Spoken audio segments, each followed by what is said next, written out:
Hello, my loves. And if you're new, welcome to the channel. And if you are returning, I'm so glad to have you back. We're going to do a love reading today.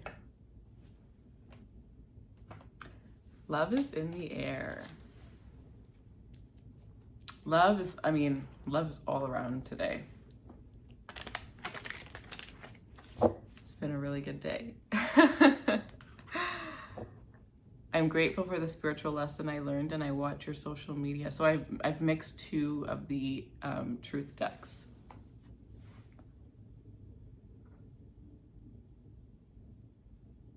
Okay, this is cool. I'm gonna do this as feminine and masculine energy, or viewer and whoever you're viewing or whoever you're inquiring about. So take it how it resonates. Pretty much the blue is going to be for your person and you are going to be the pink, but it might be flip-flopped. You're the one that's going to know ultimately. This is a general reading, general collective. So you are in this energy where you're grateful for the spiritual lesson. Does that mean that this is somebody that you're interested in? We don't know that yet. We don't know that yet. But we know that you're at a point in your life where even if something doesn't go your way, you're still grateful for the lessons that it brings. And there's somebody here that's watching you. Somebody can't keep their eyes off of you because you're constantly changing, you're constantly transforming, you're constantly evolving. I'm hearing you're a strange little soul. And now I'm hearing Stranger Things. I never really watched that show, but the show Stranger Things could be very significant to somebody here. Okay. Stranger things have never happened. Like, strange things started happening, synchronicities, when you walked into this person's life. This could be somebody who maybe doesn't believe in like signs and soulmates and things along those lines. And it's like once you walked into their life, a whole world of like woohoo just kind of like opened up for them in a way that was like very undeniable. Like they couldn't ignore it.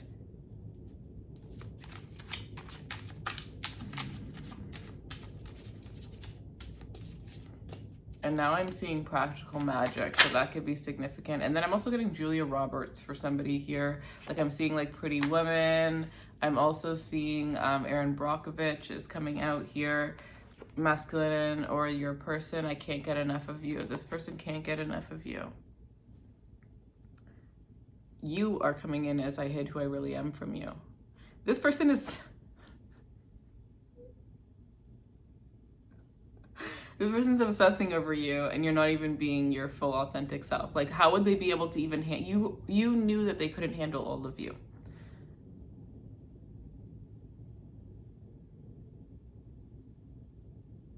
I'm hearing if for some of you specifically, this is very few of you, but if you messed up so badly with the little bit that I did show you, the little bit that I did give you, how can I trust you with the rest?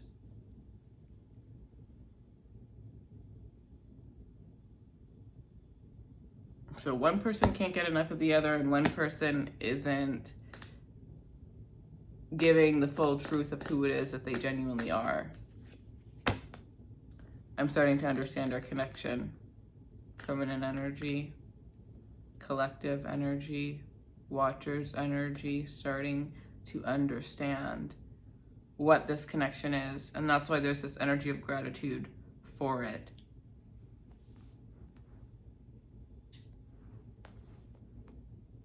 I feel like this is somebody that indirectly taught you certain things.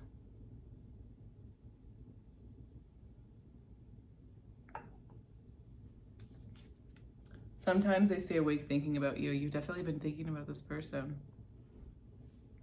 But I feel like it could be because they're taking on your energy because they have, I can't stop thinking about you. I regret lying to you. Whoever wasn't showing the truth of who they really were is in some form of regret here.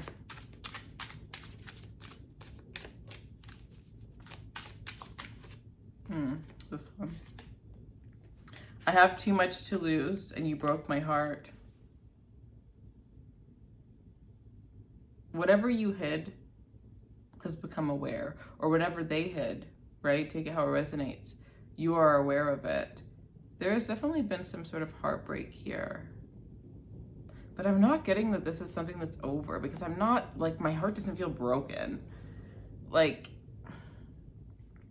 it might even be one of the situations where if it was anybody else, you would be like, absolutely not, get the heck out of here. But there's just something about this connection where it's not done. This isn't done. This isn't somebody that you don't want. Remember, we weren't sure in the beginning if you even were interested in this. This is somebody that you actually do want some form of reconciliation with. But you're both acknowledging, like, you have too much to lose in terms of, like, you have built such a beautiful, amazing life for yourself that you don't want to lose yourself within that. You don't want to lose the life that you've built due to another person, right? And this person doesn't want to lose themselves. They just don't want to lose themselves, because it's so easy to get lost in you. And now I'm hearing So Easy by Olivia Dean. It's so easy to fall in love, right?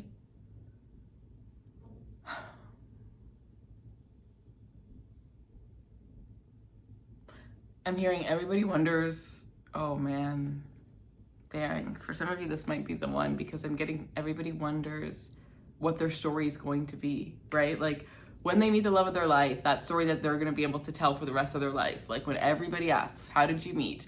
There's going to be that story of, you know, and most of the time it's some ridiculous story, or it's so subtle or whatever. There's so many different, you know, stories, so many different versions. But everybody always wonders, like, what is their story going to be? Or I would just love to know, like, at least how am I going to meet this person? Leave the rest up to the universe, but, like, how am I going to meet them? And you know your story, because it's this person.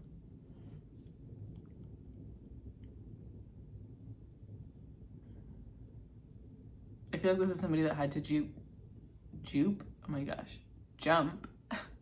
jump through.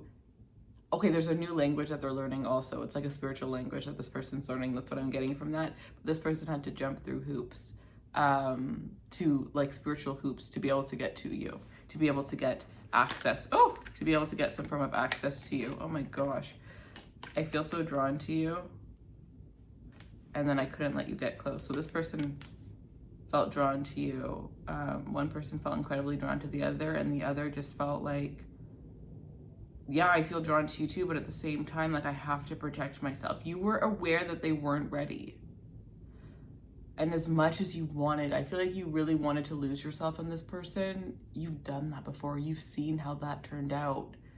And you were just like, you know, I'm going to choose me. And, you know, if there is an opportunity where this is going to work out in the future, then it's going to work out regardless of if I don't, or if I do choose me right now. But I know that if I do choose me, then there's going to be no form of regret, right? I'm going to be living in my highest self. It's not something that's going to, like, take me back a step just to bring me back to where I have already been.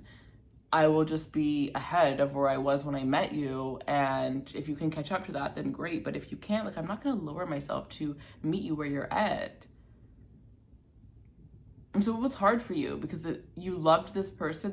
For some of you, this was the first person that you loved, but you had to, like, balance out your heart. You, like, you got to that point where you could balance out your head and your heart. Because for the most part, as soon as you fell in love, your head was gone with the wind. You didn't even have one. You know, gets to the most of us. But you had to be level-headed. And so it hurt you to have to be, you know, a certain way, or hold back, or to be harsh at certain points. But you knew what you deserved, and you couldn't waver on that. And you should be freaking proud of yourself. I feel like it's like turning this person on. Like, watching you stand in your power, because they can see that you want them too. But they also can see that they're not ready too. So it's like, I do love you. They love you. I do love you. But then we also have, I can't reach out. I don't want to know. This person's afraid to reach out because they don't want to know what the answer is going to be. I feel so happy with you. They don't want to know what the answer is going to be. They're not at a point where they're ready to accept and know yet. And so it's like, if I keep on working on myself, if I keep on doing this, if I keep on doing that, then I'll be able to come in where no wouldn't even be an option. But they don't realize that it's not about how much work they do that's going to be a yes or a no on your part. It's where you're at in life that's going to make you decide, yes, I want to move forward in this, or no, I don't want to. And again, I don't think that this is over. So even if it's a no when they come around, it feels like there's still something that's going to pick up. If it's not right when they come around, it's going to be like at some other point in life, or maybe even just like a couple days down the road here, because this doesn't feel like a story that's over in any way, shape, or form. It literally just feels like two people that met at the wrong time to be together. But I feel like you actually met at the right time, because there's so much that you gained from coming into each other's lives. And at the same time, it was gained in a way where you didn't cross a line. I feel like most of the lessons that both of you guys gained, you ended up only gaining those lessons because you crossed a certain line with one another that you couldn't come back from. And it's not the case here. You guys were always aware of what that line was. And even in your lowest moments, you weren't willing to cross that line with this person. And I'm hearing for some of you, that is exactly how you know that this is the one for you. So that is what I have for you guys. Personal readings are going to be linked below, and I will see you guys soon for another collective reading. Take care.